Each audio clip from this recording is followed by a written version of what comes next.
أما بعد فقد قال الله تعالى في القرآن العظيم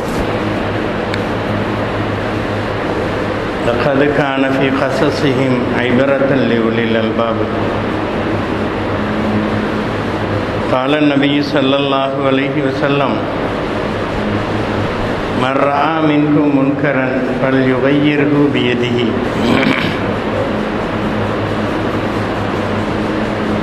அளவற்ற அருளாளன் நிகரற்ற அன்பாளன் அல்லாஹுவின் திருப்பெயர் கொண்டு ஆரம்பம் செய்கிறேன். ஸலவாத்தும் சலாமும் சத்திய திருத்தூதர் ஸல்லல்லாஹு அலைஹி வஸல்லம் அவர்கள் மீதும் அவர்களை அப்பொழுக்கற்ற முறையில் பின்பற்றிய நல்லவர்கள் என்னும் நம்மவர்கள் அனைவர் மீதும் உண்டாகட்டுமாக. பெரியார்களே, அல்லாஹ்வின் நல்லடியார்களே, அருமை சகோதரர்களே, புனிதமிகு ஜும்மாவுடைய நாளில் அல்லாஹ்வுடைய அழைப்பை ஏற்று குழுமி இருக்கக்கூடிய நம் அனைவர் மீதும் ஜும்மாவிற்காக வருகை தந்து கொண்டிருக்கிற சகோதரர்கள் மீதும் ஜும்மாவுடைய பயானை வீடுகளில் இருந்து கேட்டுக்கொண்டிருக்கிற தாய்மார்கள் சகோதரிகள் மீதும் அல்லாஹ் தஆலா தன்னுடைய நற்கருணையை என்றென்றும் சொரிந்தருள்வானாக. பெரியார்களே, அருமை சகோதரர்களே, ஒரு நீண்ட காலம் இயற்கையையே புரட்டி போட்ட ஒரு நிகழ்வு நம்மை கடுமையாக வாட்டியது. ஒரு கண்ணுக்கு தெரியாத கிருமியின் மூலமாக உலகமே வெலவெலத்து போகிற ஒரு சூழ்நிலை ஏற்பட்டது. இந்த காலத்திலே முடங்காதவர்களெல்லாம் முடங்கினார்கள். நான் அசைந்தால் இந்த உலகமே அசையும் என்று சொன்னவர்களெல்லாம் முடங்கி கிடந்தார்கள். என்னுடைய சம்பாத்தியம் என்ன தெரியுமா? 1 மணி நேரத்துக்கு 1,00,000 என்று சொன்னவர்களெல்லாம் அடுப்பங்கரையிலே உட்கார்ந்து அம்மாமார்களுக்கு காய்கறி நறுக்கி கொடுத்து கொண்டிருந்தார்கள். இவ்வளவு மோசமாக புரட்டி போட்ட இந்த 7 மாத காலத்திலே ஏராளமான படிப்பினைகளை அல்லாஹ் தஆலா நமக்கு சொல்லித் தந்தான். அதை நாம் விளங்கினோமா என்பதை கொஞ்சம் பின்னால் திரும்பி பார்க்க வேண்டியவர்களாக இருக்கிறோம். திமிரேறிய காலத்திலே, ரத்தம் உரமேறி போயிருந்த காலத்திலே நம்முடைய தாய் தகப்பனுக்கு நாம் என்ன மரியாதை கொடுத்தோம்? குறிப்பிட்ட காலத்திற்கு பிறகு நீ பேசவே வக்கில்லாதவன் என்று சொன்னோம். ஒரு ஓரமாக கிடக்க வேண்டியது தானே, நேரத்தில் சாப்பிட்டுக்கிட்டு கிடக்க வேண்டியது தானே, உனக்கு என்ன குறை நான் வச்சிருக்கேன்னு சொல்லி நம் கையிலே காசு இருக்கிற திமிரிலே பெற்றோர்களை முடக்கி போட்டோம். நாமே முடங்கி இருந்த காலத்திலே அந்த பெற்றோர்களை நாம் திரும்பி பார்த்தோமா? எனக்கு தெரிந்து பிள்ளைகளுக்காகவே ஓடாகி தேய்ந்து போன எத்தனையோ பேர்களை நான் பார்த்திருக்கிறேன். ஏன்னா நான் இருந்த ஊர் ராமநாதபுரம். வெளிநாட்டு வாசிகள் தான் அதிகம். இரத்தம் நன்றாக ஊறுகிற காலத்திலெல்லாம் அவர்கள் அந்த இரத்தத்தை பணமாக்கினார்கள். இரத்தம் சுண்டி போன காலத்திலே அதற்கான வினையை அறுவடை செய்தார்கள்.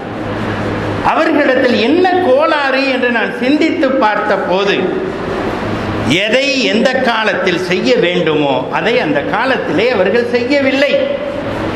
அதற்காக அந்த பிள்ளைகள் முடங்கி போன காலத்திலே அந்த பெற்றோரை திரும்பி கூட பார்க்காமல் இருந்தது எவ்வளோ பெரிய அநியாயம் என்பதை நான் உணர்ந்தேன். ஒருத்தர் சொல்லுவார், துபாயில் என் பக்கத்தில் இருந்த ஒரு சகோதரர், எங்கள் கேம்ப்லேயே இருந்த ஒரு சகோதரர், மேடத்துக்கு இந்த துணி கேட்டு விட்டுருக்குறாங்க என்று சொல்லிட்டு அந்த துணி வாங்கிறதுக்காக துணிக்கடையில் 10 கடையில் ஏறி இறங்குவாராம். எங்கள் துபாயில் அவர் சாப்பிட்றது பழைய கஞ்சி. ஏன்னா அவர் பழைய கஞ்சி சாப்பிட்டா தான் வீட்டில் உள்ள மக்கள் பிரியாணி சாப்பிட முடியும். எனவே அது மாதிரி கஷ்டப்பட்டு அவர் சேர்த்து சேர்த்து சேர்த்து அந்த பிள்ளைகளுக்கும் அவருடைய மனைவிக்கும் அனுப்பி அனுப்பி சோர்ந்து போன ஒரு நேரத்தில் சுகர் அதிகமாகி பிபி அதிகமாகி ஊருக்கு வந்து சேர்ந்துட்டார். சேர்ந்த பிறகு அவருக்காக ஒதுக்கப்பட்ட இடம் பள்ளிவாசல். பள்ளிவாசலை விட்டுட்டு வீட்டுக்கு வந்தேன்னா உனக்கு மரியாதை இருக்காது என்று சொல்லப்பட்டது. ஏன்னா இனிமே அவர் போக மாட்டாருன்னு தெரிஞ்சு போச்சு. எனவே அவர் ஒதுக்கப்பட்டார். அவராவது பள்ளிவாசலில் வந்து தன்னுடைய ஊர் மக்களை சம்பாதித்து கொண்டார். நிறைய பெற்றோர்கள் ஊர்லேயே இருந்து தங்களுடைய இரத்தத்தை வேர்வையாக்கி பிள்ளைகளை நன்றாக கவனித்து நல்ல நல்ல நிலைமைகளை உட்கார வச்சாங்க. ஒரு காலத்திலே அவர்கள் முடங்கி போனார்கள். வீட்டின் உள்ளறையிலே முடக்கப்பட்டார்கள். வெளியே கூட போகக்கூடாது. யோசனை பண்ணி பாருங்க.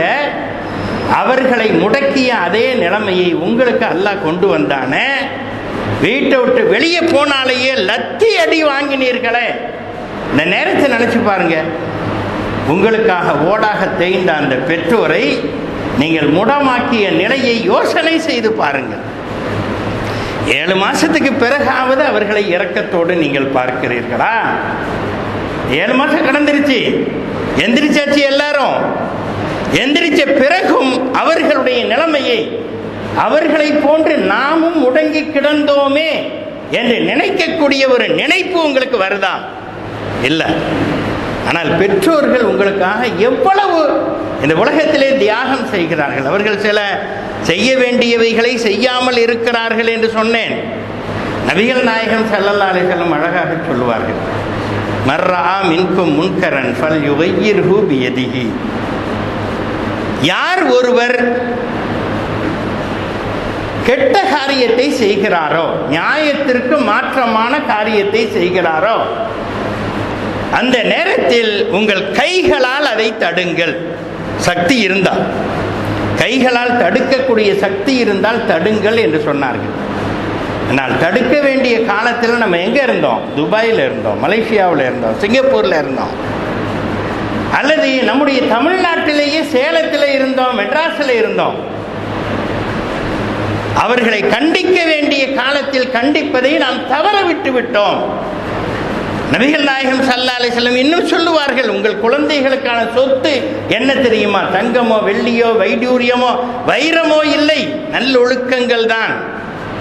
இந்த நல்லொழுக்கங்கள் தான் உங்கள் பிள்ளைகளுக்காக நீங்கள் சேர்த்து வைக்கக்கூடிய மிக பிரம்மாண்டமான சொத்து என்று நபிகள் நாயகம் ஸல்லல்லாஹு அலைஹி வஸல்லம் சொல்லுவார்கள்.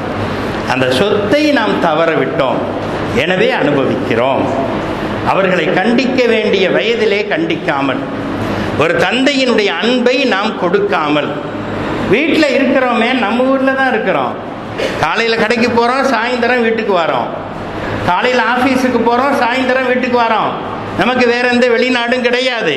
நம் ஊரை பொறுத்தவரையில் உள்ளூரில் இருக்கக்கூடிய வியாபாரிகளும் அதிகாரிகளும் தான் அதிகம். அப்படி இருக்கக்கூடிய நிலையிலே உங்கள் பிள்ளைகளுக்காக நீங்கள் என்ன செய்திருக்கிறீர்கள்? பிள்ளைகளோட உட்கார்ந்து சாப்பிட்டு இருக்கிறீங்களா?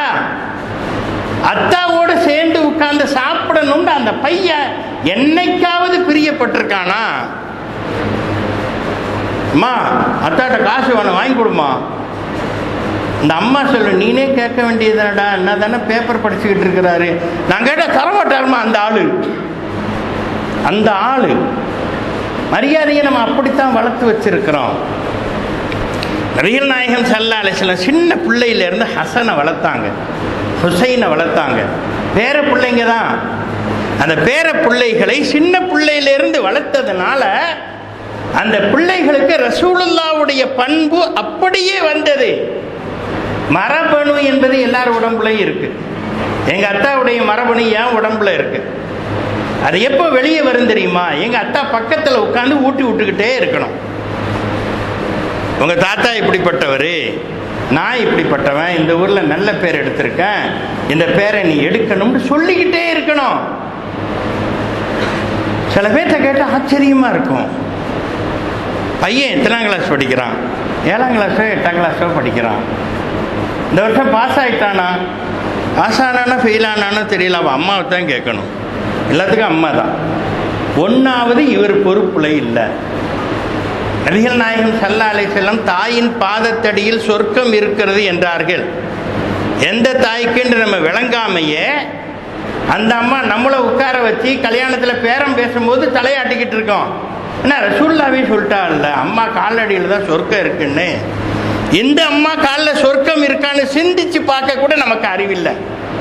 நம்மளை வச்சு பேரம் பேசுகிறாங்களே, ஒன்றும் முடியாத பொன் வீட்டிலிருந்து இவங்க காசை கறக்க பார்க்குறாங்களே, இவங்க நல்ல அம்மாவா இருக்க முடியுமா? நீ யோசனை பண்ணி பார்க்கறது இல்லை. ரசூலுல்லாஹ் சும்மா போகிற போக்கில் அள்ளி விட்டு போகிறதில்ல. தாயின் பாதத்தடியில் ஜன்னத்து தஹ்த அக்தாமில் உம்மா, அவங்க அம்மாவுடைய பாதத்தின் கீழ் சொர்க்கம் இருக்கிறதுன்னு சொன்னாங்கன்னா, சொர்க்கத்தை சுமந்திருக்கிற தாயாக அந்த தாய் இருக்கணும்.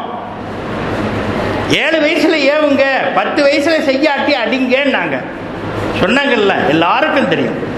7 வயசு ஆனால் பிள்ளைங்களை தொழுகை ஏவுங்க, நோம்புக்கு ஏவுங்க. 10 வயசாயும் தொழலைன்னா, நோம்பு வைக்கலன்னா அடிங்கன்னு சொன்னாங்க. இதுக்கு என்ன அர்த்தம்னு கேட்டால், அம்மா படுத்துக்கிட்டு பள்ளிக்கு போடா வாங்க சொல்லியாச்சுலடா ஏன்னு படுத்துக்கிட்டே தட்டி விடுறது இல்லை. அந்த அம்மா எந்திரிச்சு ஒது செஞ்சுட்டு வந்து பாயில் நின்றுக்கிட்டு பையனை எழுப்பி சீக்கிரம் ஒது செஞ்சுட்டு வா, என் பக்கத்தில் நின்று தொழுவு. 3 வருஷம் அந்த அம்மா ட்ரைனிங் கொடுக்கணும். யாராவது அந்த ட்ரைனிங் கொடுக்குறாங்களான்னு பார்த்தா பெரும்பாலும் இல்லைங்கிறத பள்ளியாசலில் தான் பார்க்க வேண்டியிருக்கு. பெரிய ஆட்கள் ஏன் சின்ன பிள்ளைங்களை விரட்டுறாங்க? பயிற்சியே இல்லாமல் தொழுவு வர்றான். வீட்டில் அம்மாமார்கள் தொழுகிறாங்களா இல்லையான்னு தெரியாது. பள்ளிவாசலுக்கு ஒன்றும் பள்ளிவாசலை பற்றிய பயம் இல்லாமல், அதற்கான ஒரு மரியாதை இல்லாமல், பள்ளிவாசலில் இருக்கக்கூடிய வீட்டில் உள்ள பெரியாளை மதித்தால பள்ளிவாசலில் உள்ள பெரியாளை மதிப்பான். எனவே பள்ளிவாசலில் உள்ள பெரிய ஆட்களை கூட விரோதியாக பார்க்கிற பிள்ளைகளாக நம்முடைய பிள்ளைகள் பள்ளிவாசலுக்கு வரும்போது அதற்கான வினை யாருக்கு கிடைக்கும்? பெரியவர்களுக்கு மரியாதை செய்யாதவர்களும், சிறியவர்கள் மீது இரக்கம் காட்டாதவர்களும் என்னை சேர்ந்தவர்கள் அல்ல. நபிகள் நாயகம் ஸல்லல்லாஹு அலைஹி வஸல்லம் சொன்னது. இதுக்கு என்ன அர்த்தம்னு கேட்டால், நான் வளர்ந்துட்டேன், 50 வயசு ஆகிட்டேன், எனக்கு நீ மரியாதை கொடுக்கணும்னு அர்த்தம் இல்லை. மரியாதை கொடுக்குற அளவுக்கு நான் இருக்கணும். யாரை கண்டாலும் அன்பாக தடவி கொடுக்கணும். சின்ன பிள்ளைங்களை கண்டாலேயே பிரியமாக இருக்கணும். நபிகள் நாயகம் ஸல்லல்லாஹு அலைஹி வஸல்லம் அப்படித்தான் இருந்தாங்க. ஒரு தடவை மிகப்பெரிய ஜவான்கள் ரசூலுல்லாவோட போகிறாங்க. அபூபக்கர் சித்திக் ரலியல்லாஹு அன்ஹு, உமர் கத்தாப் ரலியல்லாஹு அன்ஹு, உஸ்மான், அலி போன்றவர்கள்லாம் போய்கிட்டு இருக்காங்க. சின்ன பையங்க என்ன பண்ணா, இந்த சின்ன கல் இருக்கு இல்லையா, ஒரு காய் இருக்கும், காஞ்சி போன ஒரு காய் இருக்கும். நம்ம ஊரில் கோலி கொண்டு விளையாடுறது இல்லையா, அதை மாதிரி அதை வச்சு விளையாடிக்கிட்டு இருந்தால் 12 காய் தேவைப்படுது. நேராக வந்து ரசூலுல்லாவை கட்டி பிடிச்சிட்டான். ரசூலுல்லாவை கட்டி பிடிச்சி, எங்களுக்கு 12 காய் குறையுது, தந்தா உங்களை விடுவோம்னு சொன்னானுவர். சின்ன சின்ன பசங்க. நபிகள் நாயகம் ஸல்லல்லாஹு அலைஹி வஸல்லம் என்ன சொல்லியிருக்கணும்? அபூபக்கரை 4 சாத்தி அவனோட அனுப்புங்கன்னு சொல்லியிருக்கணும். அபூபக்கர் சித்திக்கு கோபம் வருது. டேய் ஓடுங்கிறாங்கிறாங்க. ரசூலுல்லாஹ் சொன்னாங்க, அந்த 12 காயை கொடுத்துட்டு என்னை விடுதலை பண்ணுங்கன்னு சொன்னாங்க. அவன் கேட்குற 12 காயை கொடுத்துட்டு என்னை விடுதலை பண்ணுங்கன்னு சொன்னாங்க. அதுக்கு பேர் பெரியாள். பெரியாளுங்கிறது வயசானாலேயே மரியாதை தேடுகிறவர்கள் பெரிய ஆள் அல்ல.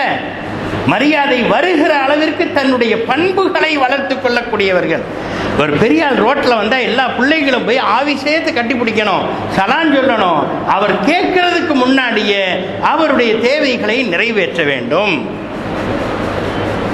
அதனால தான் அவங்க பிள்ளைகள் மேலே என்ன செய்வாங்க? மரியாதையோடு இருப்பாங்க.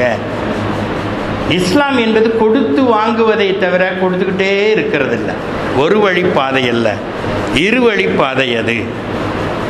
எனவே இந்த கொரோனா காலத்திலே அப்படிப்பட்ட பெரியவர்களை நாம் புறக்கணித்து வைத்த காலத்தை நினைத்து பார்த்து, அவங்களும் நம்மளும் ஒரே கேட்டகரியில் வந்துட்டோம். அவங்களும் முடங்கி கிடக்கிறாங்க, நம்மளும் முடங்கி கிடக்கிறாங்க. முடங்கி கிடப்பது என்பது எவ்வளவு பெரிய வேதனை என்பதை நீங்கள் உணர்ந்தீர்களே, அவர்களும் அதைத்தானே அனுபவித்திருப்பார்கள். கொஞ்சமாவது யோசனை பண்ணி பார்த்தீங்களா? எனக்கு தெரிஞ்சு நிறைய ஆம்பளைங்க துபாயில் இருப்பாங்க, மலேசியாவில் இருப்பாங்க. அவங்களுடைய அம்மாமாரெலாம் வீட்டில் இருப்பாங்க. காவல் யாருன்னு கேட்டால் வெளிநாட்டில் இருக்கக்கூடிய அந்த பிள்ளைகளுடைய மனைவிமார்கள். படுத்து கிடக்காங்கல்ல அம்மாமார்கள், அவங்களுடைய மருமகள்கள் அல்லது படுத்து கிடக்கிற அத்தாவுக்கு மருமகள்கள். அவங்க தான் என்ன செய்வாங்க? வீட்டில் உட்காந்துருப்பாங்க. ஒரு குறிப்பிட்ட கட்டத்திலே நானே பள்ளிவாசலுக்கு வருகிறவர்களிடம் கேட்டிருக்கிறேன், என்ன இந்த பொம்பளை எப்ப பார்த்தாலும் பேண்டுகிட்டு மோண்டுகிட்டு கிடக்கு, சாப்பாட்டை நிறுத்திடலாமா? சில மருமக்கமார் கேட்டிருக்கு, சாப்பாட்டை நிறுத்திடலாமா? ஏமா நீ சின்ன பிள்ளையா இருக்கும்போது உன் புருஷனை உனக்கு அன்பளிப்பா கொடுத்ததே அந்த அம்மா தான், அந்த அத்தா தான். அவன் சின்ன பிள்ளையா இருக்கும்போது அவனுடைய ஒரு மலத்தையும் சிறுநீரையும் சந்தனமும் பன்னீருமாக அவர்கள் கொண்டாடினார்களே, அந்த இரக்கம் இல்லை உனக்கு? உன் பக்கத்துலேயும் ஒரு புள்ள உட்கார்ந்துருக்கிறான், உன்னையே பார்த்துக்கிட்டு இருக்கிறான். காலம் என்பது சக்கரத்தை போன்றது, தொடங்கின இடத்துல திரும்ப வந்து நிற்கும். இதுக்கு புதுசா ஒரு ஊர் சுத்தி வர வேண்டிய அவசியம் இல்லை. உங்களுடைய வாழ்க்கையே உங்களுக்கு தேவையானதை, நீங்கள் சம்பாதித்ததை ஒரு காலத்தில் திரும்ப கொடுக்கும். ஒரு அம்மாவை கொண்டு போய் ஒருத்தன் முதியோர் இல்லத்தில் விட்டுட்டான். விட்ட உடனே அந்த அம்மாட்ட கேட்டான், உங்களுக்கு என்னமாவது நான் சௌரியம் பண்ணி தரணுமான்னு கேட்டான். அந்த அம்மா சொன்னாங்க, ஒரு டேபிள் ஃபேன் இருந்தால் வாங்கி கொடுவாப்பா. உன் பொண்டாட்டிக்கு என்ன பிடிக்கல, என்னை கொண்டு விட்டுட்ட, ஓகே, எனக்கு ஒரு டேபிள் ஃபேன் வாங்கி கொடுன்னு சொன்னாங்க. உனக்கு எதுக்கு டேபிள் ஃபேன்னு கேட்டான். எனக்கு இல்லை, உனக்கு. இந்த டேபிள் ஃபேனை நீ வாங்கி கொடுத்தன்னா இதை அப்படியே கொண்டு போய் இந்த முதியோர் இல்லத்தினுடைய ஆஃபீஸில் கொண்டு போய் உன் பேரை சொல்லி எழுதி வச்சிருவேன்.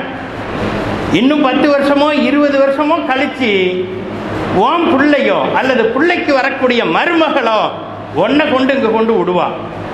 அந்த நேரத்தில் உனக்காக நான் உயில் எழுதி வச்சுட்டு போகிறது இது. என் மகன் வெயில் தாங்க மாட்டான், ஃபேன் இல்லைன்னா தூங்க மாட்டான், அவனுக்காக இந்த ஃபேனை அவன் வயசான காலத்தில் அவனுக்கு கொடுங்கன்னு எழுதி வச்சுட்டு போறேன்னு சொன்னாங்க. அம்மா இன்னைக்கு அம்மா தான், அத்தா இன்னைக்கு அத்தா தான். அவருடைய கண்டிஷன்கள் எல்லாமே நம்மை புடம் போடக்கூடிய ஒரு பட்டறை என்பதை உணராத எந்த மகனும் திருந்த போறதில்லை. பிள்ளைகளை வளர்ப்பது எப்படி என்பதை நாம் தெரிந்து கொள்ளவே இல்லை. மேலை நாட்டு அறிஞன் ஒருவன் சொன்னான், பிள்ளைகள்கிட்ட எதா இருந்தாலும் பேசுங்கன்னு சொன்னான். நேரில் உட்காந்து பேசுங்க. ஒரு நாள் நைட்டில் வேலையெல்லாம் முடிச்சுட்டு வந்துட்டீங்கன்னா பிள்ளைகளுக்காகவே நேரத்தோட வீட்டுக்கு வாங்க, எல்லாத்தையும் உட்கார வச்சு இன்னைக்கு என்ன நடந்துச்சுன்னு அவன்கிட்ட கேளு. அவனை முதல்ல மனுஷனா மதி. பெற்ற பிள்ளைகள் எனக்கு அடிமை என்று நினைக்கக்கூடிய எந்த தகப்பனுக்கும் வீட்டில் சுதந்திரம் இருக்காது. அவனே ஒரு காலத்தில் அடிமையாக்கப்படுவான். பிள்ளைகளோடு உட்கார்ந்து சாப்பிடுங்க, பிள்ளைகளுக்கு என்ன வேணும்னு கேளுங்க. நீ எதுவா ஆகணும்னு முடிவு பண்றியோ அதுவாக ஆவதற்கு நான் உனக்கு துணை இருக்கிறேன். தமிழ் பாட்டு சொல்லும் இல்லையா, தந்தை மகர் காற்றும் நன்றி அவையத்து முந்தி இருப்ப செயல். நல்ல உணரணும், பெரியவங்க தான். மகன் தந்தை காற்றும் உதவி, இவன் தந்தை என்னோற்றான் கொள் எனும் சொல். மகன் தந்தைக்கு ஆற்றுவது உதவி. ஒரு மகன் தந்தைக்கு செய்யறதை என்ன சொன்னாரு? உதவின்னு சொன்னார். உதவி என்பது சாமானியமானது. ஆனா தந்தை மகர் காற்றும் நன்றி என்று சொன்னார். அவையத்து முந்தி இருப்ப செயல். இந்த ரெண்டும் பார்க்கும்போது நபிகள் நாயகம் ஸல்லல்லாஹு அலைஹி வஸல்லமுடைய கருத்துக்கள் தான் நமக்கு ஞாபகம் வரும். ஒரு சபையில் தன்னுடைய பையனை உட்கார வைக்கிற வரைக்கும் ஒரு தந்தையினுடைய செயல் நிற்கவே கூடாது. படிக்கிறவனை மட்டும் கவனிக்கிறது, படிக்காதவனை தண்டச்சோறுங்கிறது, காசு வர்றவனை மட்டும் கவனிக்கிறது, காசு வராதவனை ஊர் சுத்தின்னு சொல்றது, அவன் விளங்கவே மாட்டாங்கிறது. இது ஒரு தந்தைக்கோ தாய்க்கோ அழகாக இருக்க முடியாது. எல்லா பிள்ளைகளையும் நீதமாக நடத்த வேண்டும். நபிகள் நாயகம் ஸல்லல்லாஹு அலைஹி வஸல்லம் இன்னும் சொல்வார்கள், இத்தகுல்லாஹ வஅதிலு ஃபீ அவுலாதிக்கும். அல்லாஹ்வை பயந்து கொள்ளுங்கள், உங்களுடைய பிள்ளைகளுடைய நீதமாக நடந்து கொள்ளுங்கள். எந்த அளவு நேர்மையா நடக்கிறீங்களோ அதுதான் உங்களுக்கு திரும்ப கிடைக்கும். நாங்கள் என்னைக்காவது நம்முடைய பிள்ளைகளை நம்முடைய கேமரா பார்வையிலே நாம் வைத்திருக்கிறோமா? நிச்சயமா கிடையாது. ஆனா நான் ரொம்ப தியாகம் பண்ணியிருக்கேன், சாப்பாடா கொடுத்துருக்கேன், பைக்கா வாங்கி கொடுத்துருக்கேன், எதுவெல்லாமோ அவன் கேட்கறத வாங்கி கொடுத்துருக்கேன். அதெல்லாம் விஷம். அந்த பையனுக்கான வசதிகளை மட்டும் ஏற்படுத்திவிட்டு அவனுடைய வாழ்க்கை நன்றாக இருக்க வேண்டும் என்று நினைக்காத எந்த தகப்பனும் விஷத்தை விதைக்கிறான்னு அர்த்தம். நபிகள் நாயகம் ஸல்லல்லாஹு அலைஹி வஸல்லமும் அதைத்தான் சொன்னார்கள். நமக்கு முன்னால் இருந்த பெரியவர்களும் அதைத்தான் சொன்னார்கள். ஆனால் மகன் தந்தை காட்டும் உதவி இவன் தந்தை எண்ணற்ற அப்படி அவர் செஞ்சாருன்னா, அத்தா நம்மளை உயர்தரமான ஒரு இடத்துல உட்கார வச்சு அழகு பார்த்தாருன்னா எல்லாரும் பேசுகிற அளவுக்கு அந்த பையன் நடக்கணும். இவன் எந்த நேரத்தில் பிறந்தானோ, அவ அத்தா என்ன தவம் இருந்து இவனை பெத்தானோன்னு சொல்லி எல்லாரும் சொல்லணும். தந்தை மகனுக்கு ஆற்றுவதை நன்றின்னு ஏன் திருவள்ளுவர் சொல்கிறார் என்றால், இவனுக்கு ஆண்மகன் என்கிற அந்தஸ்தையே அந்த பிள்ளைங்க தான் கொடுத்துருக்கிறாங்க. பிள்ளைகள் பெறப்போய்த்தான் இந்த சமுதாயத்திலே ஒரு தகப்பனோ தாயோ தலை நிமிர்ந்து நடக்க வேண்டியது இருக்கிறது. ஒரு காலத்தில் சொல்லுவாங்க இல்லையா, நந்தவனத்தில் ஒரு ஆண்டி அவன் 4-6 மாதமாய் குயவனை வேண்டி கொண்டு வந்தான் ஒரு தோண்டி, அதை கூத்தாடி கூத்தாடி போட்டுடை தாண்டி. தவமாய் தவம் இருந்து பெற்ற பிள்ளைய தவறான வழியில் நடக்க விட்டு அதை தூக்கி போட்டு உடைச்சாச்சுன்னா நம்மளுக்கு என்ன மிஞ்சும்? அந்த பிள்ளைகள் நமக்கான பிள்ளைகளாக இருக்க மாட்டார்கள். பிள்ளை வளர்ப்பு என்பது அவ்வளோ பெரிய கலை. அதே மாதிரி சமுதாயத்துக்காகவும் நம்ம நேரம் ஒதுக்கணும். இந்த கொரோனா காலத்திலே அதை நமக்கு அது கற்றுக் கொடுத்தது. சொந்தங்களையெல்லாம் தேடி தேடி போனோம். யாரையெல்லாம் நம்ம புறக்கணிச்சோங்கிறது அப்பதான் தெரிய வந்துச்சு. நாம் முடங்கி கிடந்த காலத்திலே மனைவியோடு அன்பாக பேசினோம். மற்ற காலங்களில் பேசியிருப்போமா? மற்ற காலங்களில் அவர்களை ஒரு பெண் மனுஷியாக அங்கீகரித்திருப்போமா? யோசனை பண்ணி பாருங்க. கிடையாது. சாப்பிட்டாச்சுன்னு ஏப்ப விட்டு எந்திரிச்சு போயிடுவோம். நல்லா இருக்குன்னு கூட சொல்ல மாட்டோம். ஒரு மிகப்பெரிய அரசியல்வாதி அவர் சொன்னார், அவர் பொண்டாட்டி இறந்து போயிட்டாங்க சமீபத்தில். அவர் எல்லார்கிட்டையும் சொன்னார், நான் மேடையில் பேசுவேன், எல்லாரும் கை தட்டுவாங்க. எல்லாரும் கை தட்டினாலும் எனக்கு மன நிறைவு ஏற்படாது. என் கூடையே வர்றான் தெரியுமா 4 பேர். காரில் நான் வரும்போது என் கூடையே வந்தான்ல, இப்போ அடுத்த ஊருக்கு போகும்போது என் கூடையே வர்றான்ல. அந்த நெருக்கமான நண்பர்கள் நீ நல்லா பேசினேன்னு சொன்னா தான் உண்மையான வரவேற்பு. ஏன்னா முன்னாடி இருக்கிறவங்க அத்தனை பேருமே சீக்கிரம் பேச்ச முடிக்கணுங்கிறதுக்காக கூட கைத்தட்டலாம். உண்மையாக பாராட்டுகிறவன் என் கூட தான் இருக்கான். அப்போ அவனுடைய பேச்சை நான் கேட்பேன். காரில் போய்கிட்டு இருக்கும்போதே நான் எப்படி பேசினேன் என்று கேட்பேன். இப்போ அவங்க சொல்ல, பரவாயில்ல நல்லா பேசுனீங்கண்ணா, அதில் என்ன குறை உங்களுக்கு? நீங்கள் பேசினதை குறை சொல்ல முடியுமாம்பாங்க. அப்போ எனக்கு 100க்கு 100% நான் பேசியது சரிதான், பாராட்டப்படக்கூடிய பேச்சு தான்ங்கிற நிறைவு ஏற்படும். எல்லாரும் பேசினதை கேட்டாலும் நான் பேசினதை என்னுடைய நண்பர்கள்ட்ட கேட்கணும்னு நான் நினைக்கிறேனே. என் மனைவி சாப்பாட்டை யார் யாரெல்லாமோ பாராட்டினாலும் நான் பாராட்டாமல் போயிட்டேனே. ஒவ்வொரு தடவையும் சாப்பிட்டு முடிக்கிற வரைக்கும் என்னையே பார்த்துக்கிட்டு இருப்பா. அவர் சொல்கிறார், என்னையே பார்த்துக்கிட்டு இருப்பார். எனக்கு விளங்கலை. ஒரு கட்டத்தில் ஒரு நண்பன் சொன்னான், உன் மனைவி சாப்பாட்டை என்னைக்காவது நீ பாராட்டி இருக்கியான்னு கேட்டான். நான் பாராட்டுறதுக்குள்ள அவள் போய் சேர்ந்துட்டா. பாராட்டணும்னு நினைக்கும் போது அவள் என் பக்கத்தில் இல்லை. குழந்தைகளோடு, மனைவியோடு, பெற்றோர்களோடு, சமுதாயத்தோடு நட்பை ஏற்படுத்தி கொள்ள வேண்டும் என்பதற்காக அல்லாஹ் கொடுத்த மிகப்பெரிய வாய்ப்பாக இந்த கொரோனா வாய்ப்பை பயன்படுத்தி கொண்டவர்கள் எதிர்காலத்தில் ஏற்றம் பெறுவார்கள். இல்லை என்றால் மூசா அலைஹிஸ்ஸலாத்துடைய கூட்டம் சோதனைகள் வரும்போதெல்லாம் மூசா அலைஹிஸ்ஸலாம் காலில் விழுவான். சோதனைகள் நீங்கிடுச்சுன்னா அதான் போயிடுச்சுல, நீ தேவையில்லைம்பான். அதை மாதிரி தான் நம்முடைய வாழ்க்கையும் விளையாட்டுத்தனமாக ஓடிக்கொண்டே இருக்கும். உணர்வு பெறுவோம், உயர்வை பெறுவோம். அல்லாஹ் எனக்கும் உங்களுக்கும் அருள் செய்வானாக. அஸ்ஸலாமு அலைக்கும் வரஹ்மத்துல்லாஹி வபரகாத்துஹு.